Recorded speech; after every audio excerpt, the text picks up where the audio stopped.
Sud Radio, les vraies voix qui font bouger la France. Jean-Marie Bordry, les voix de la politique. Il est 20h. Voici le nouveau président de la République, Éric Zemmour. Bienvenue à tous dans les voix de la politique sur Sud Radio et les pires cauchemars de notre invité Nicolas Corato. Bonsoir à vous Nicolas Corato. Bonsoir.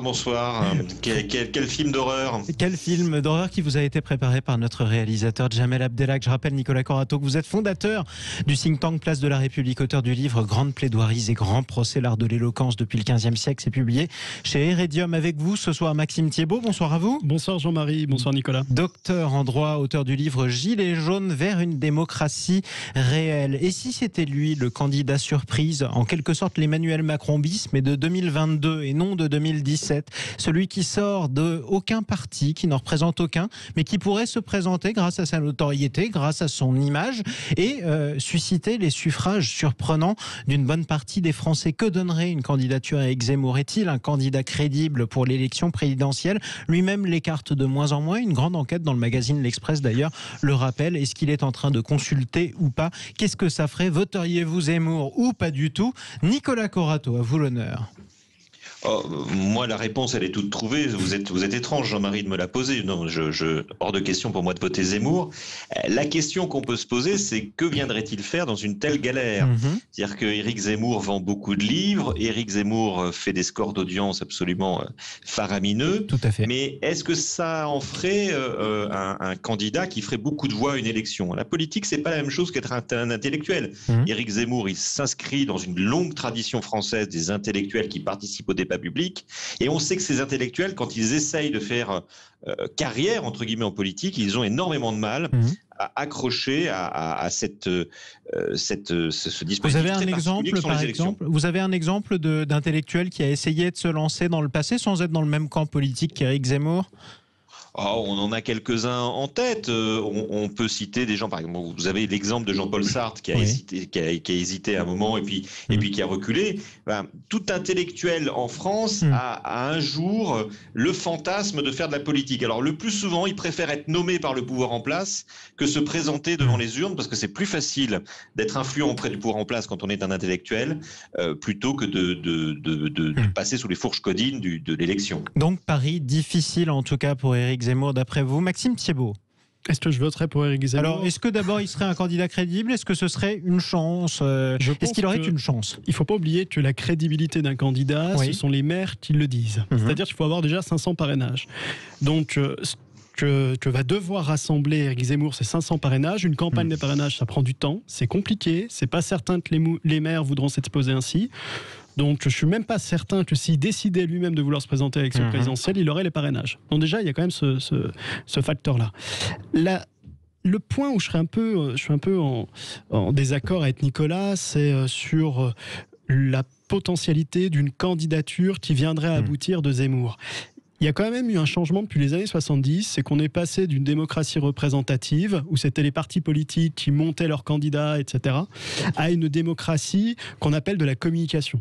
Une démocratie continue, une démocratie publique. Et la démocratie du public, elle fait qu'aujourd'hui, les gens ne sont plus dans une attente de programme, ne sont plus dans une attente de parti, ils sont dans une attente de réponse à une offre qui est la leur, dans une attente de communication, dans une attente de médiatisation.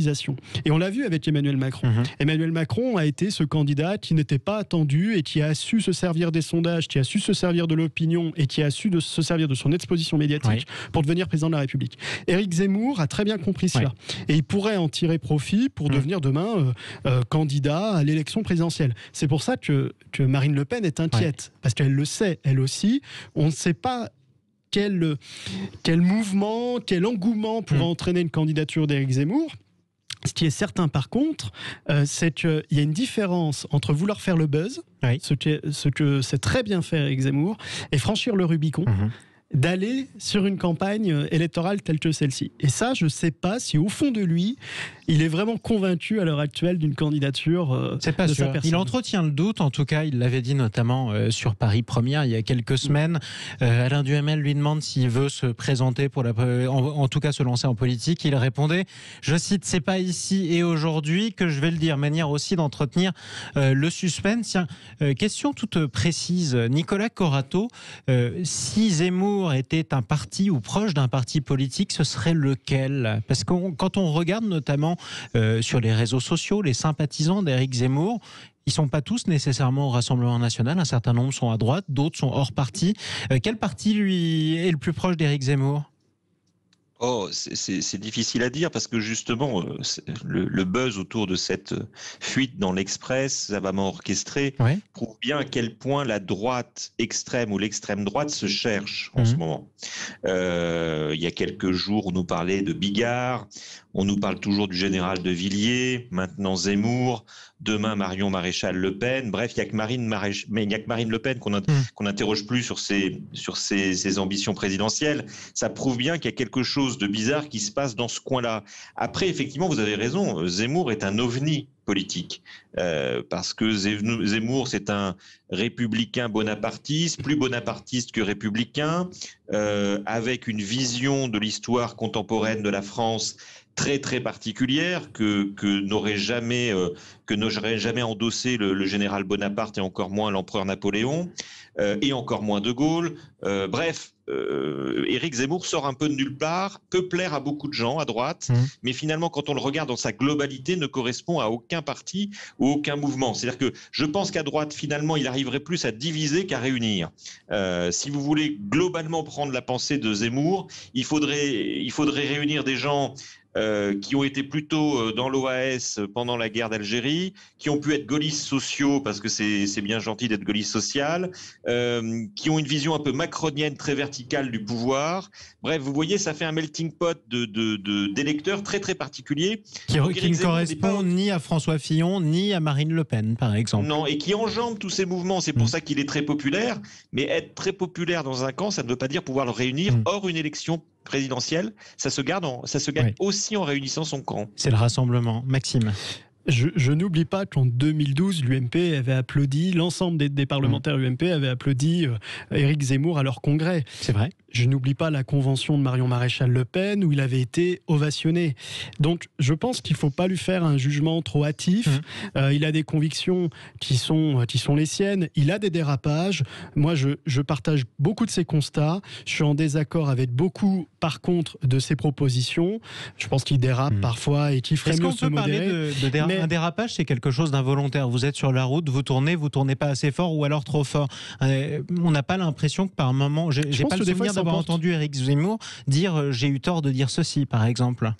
Parce qu'il y a l'orgueil qui parle. Mais de mon souvenir, après je peux me tromper, mais de mon souvenir, j'ai toujours vu plutôt qu'il était parti dans un discours, dans un verbiage, et tout au bout d'un moment, hop, il sort un truc qui l'échappe et qui justifie des recours. Puis il faut quand même être honnête. On lui pardonne rien, c'est-à-dire que le moindre mot un petit peu déplacé vaut un contentieux. Et il a quand même gagné pas mal de contentieux. Il a gagné le dernier, notamment il a été relaxé. J'ai regardé. Il a eu 4 contentieux où il a été condamné. Oui, toujours pour les mêmes problèmes. C'est un multirécidiviste quand même sur la situation de la haine raciale. Il en a 5 qui ont été classés. C'est un délinquant multirécidiviste. Il y en a 5 qui ont été classés quand même. Il y en a 5 qui ont été classés, 4 qui ont été jugés. Donc je pense qu'on est un peu dans le kiff-kiff. C'est-à-dire qu'en réalité, il est vraiment exposé. Et l'exposition, en fait, il a beaucoup de recours. C'est sûr qu'il y a beaucoup de dérapages qui ne sont pas poursuivis en justice parce que c'est pas Éric Zemmour qui les a dit. Après, sur la question d'un bon candidat pour la présidentielle, le problème, c'est qu'aujourd'hui, je pense que les Français vont attendre une union nationale, vont attendre un réconfort, vont attendre une réconciliation des Français, et je ne suis pas certain que sa position de polémiste depuis 10 ans soit la meilleure pour répondre. Je pense qu'il est un peu trop clivant. Mais il a un an. Il a un an pour changer d'image. C'est ça. Et ça peut aller très vite. Et il le veut, il le peut, et surtout, il a l'exposition médiatique pour le faire. Alors, il a l'exposition médiatique d'ailleurs. Il faut rappeler que depuis qu'il a son émission sur CNews, les audiences sont absolument décollées. Et c'est vrai, Nicolas Corato l'a dit lui-même. Ce qui montre bien une énorme notoriété, ou en tout cas popularité. Ça, c'est la première chose. Vous reveniez justement, vous disiez que c'était un multirécidiviste, Nicolas Corato. Oui, je disais que les voleurs de mobylettes ont comparti pas leur nombre de relax avec leur nombre de condamnations pour en faire socialement des délinquants, mon cher Maxime. Donc oui, après, le nombre de relax de Éric Zemmour m'intéresse beaucoup moins que le nombre de ses condamnations définitives en justice. Juste un point quand même, la jurisprudence de la Cour de cassation a changé en 2017 et il est beaucoup moins condamné actuellement parce qu'il ne fait pas d'exhortation à la haine. Avant, elle était beaucoup plus liberticide et moi je suis un partisan de la liberté, c'est-à-dire que je pense que les choses peuvent être dites, après c'est aux Français de les juger, ils sont des citoyens adultes et intelligents pour se rendre compte que des grosses bêtises peuvent être dites. Mais moi je me méfie quand même des... Oui, c'est mon opinion personnelle parce que je fais confiance en l'intelligence des Français pour comprendre que des fois il y a des grosses conneries qui sont dites et être capable de les juger par eux-mêmes. Bon, ça c'est mon point de vue personnel. Mais en tout cas, je voudrais pas qu'on aille attaquer Éric Zemmour simplement sur ses condamnations pénales. Je pense que le vrai problème c'est la personne. C'est-à-dire qu'il est trop clivant et je suis pas certain qu'il corresponde à l'image qui est attendue aujourd'hui, qui est à la fois celle de fermeté mais aussi de réconciliation. Et je suis pas certain que ce soit le meilleur pour la réconciliation. Nicolas ? Non, l'autre problème d'Éric Zemmour, c'est que une campagne électorale, c'est pas une émission avec Christine Kelly. C'est pas une émission avec une cour d'éditorialistes qui l'écoutent béatement et qui parfois interviennent pour relancer le maître. Une campagne électorale, c'est pas être soi-même devant une page blanche, écrire un livre qui sera livré de manière unilatérale à son public qui l'adore, qui l'attend et qui parfois fantasme sur ses prochaines responsabilités. Une campagne électorale, c'est se jeter dans un chaudron, aller débattre à partir d'idées, aller débattre contre les idées des autres, mais affronter également les arguments des autres. Et Éric Zemmour, qui est peut-être un très très bon éditorialiste, n'est pas un très grand débatteur. Éric Zemmour, il n'est pas habitué finalement à ce champ de la politique, ce champ avec un T de la politique, où les arguments des uns et des autres s'embranchent pour créer une sorte de symphonie de débat public. C'est ça aussi le débat d'une présidentielle. Or, là-dessus, Éric Zemmour ne va pas jouer avec les mêmes arbres qu'aujourd'hui sur CNews ou face à ses lecteurs. On change bien de niveau. On passe d'un intellectuel éditorialiste à un candidat à une élection politique qui devrait s'engager beaucoup plus. Sans parler du fait que...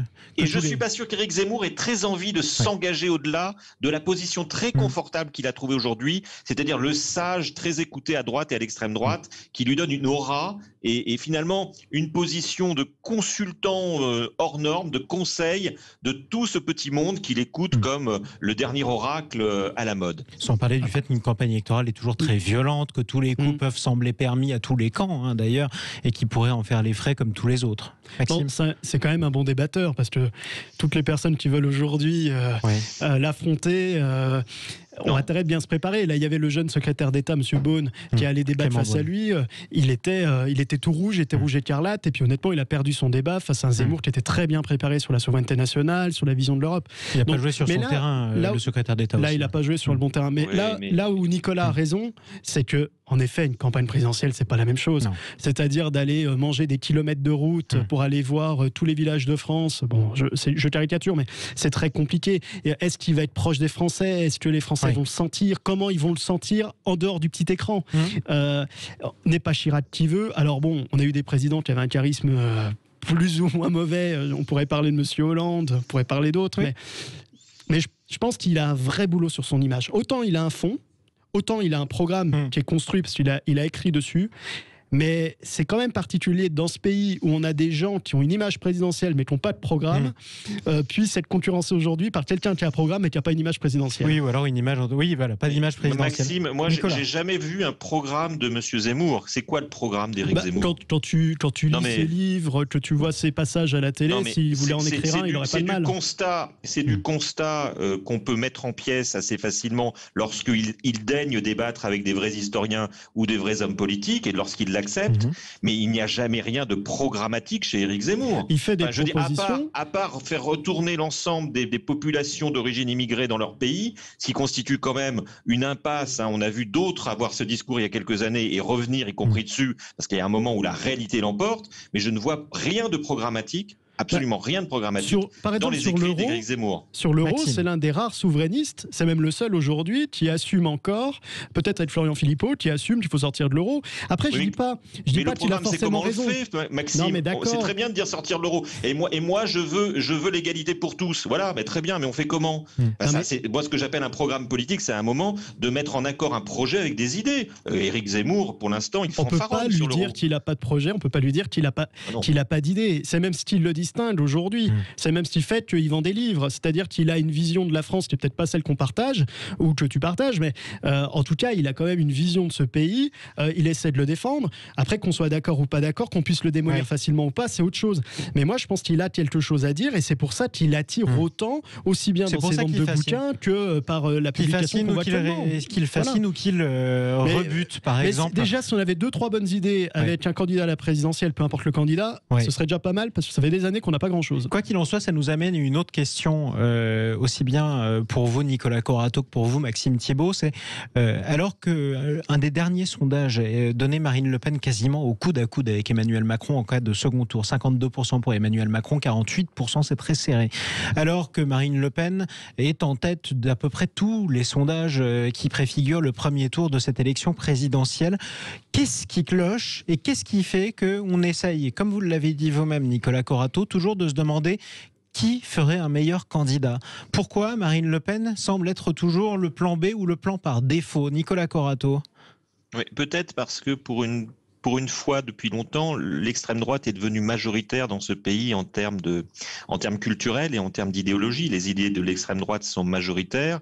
Et donc, les militants, les sympathisants de l'extrême droite et de la droite extrême en sont à se dire qu'ils sont aux portes du pouvoir et qu'il suffit de pousser.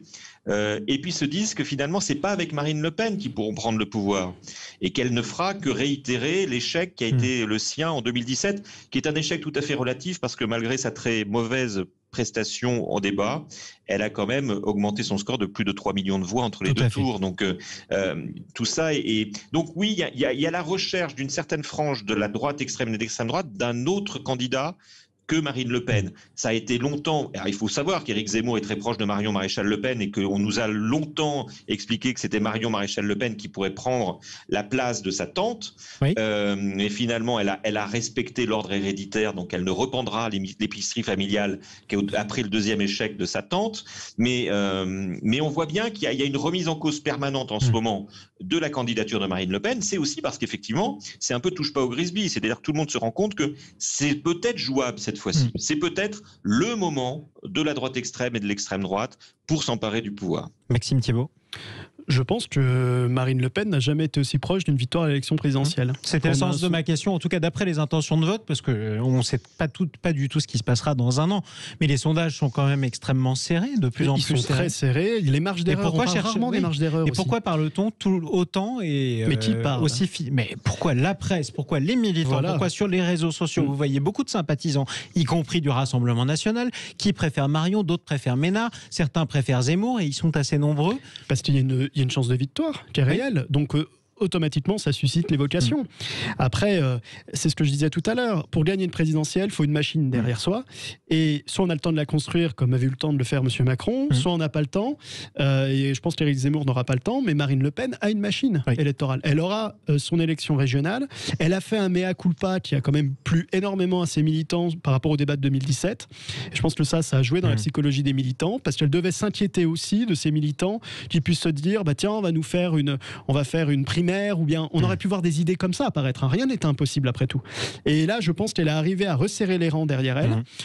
Donc, elle s'inquiète peut-être d'un Éric Zemmour parce que certains pourraient avoir un intérêt à voir Éric Zemmour candidat, donc à pousser sa candidature, à lui permettre les parrainages pour faire descendre un petit peu Marine Le Pen et peut-être lui empêcher d'être au second tour.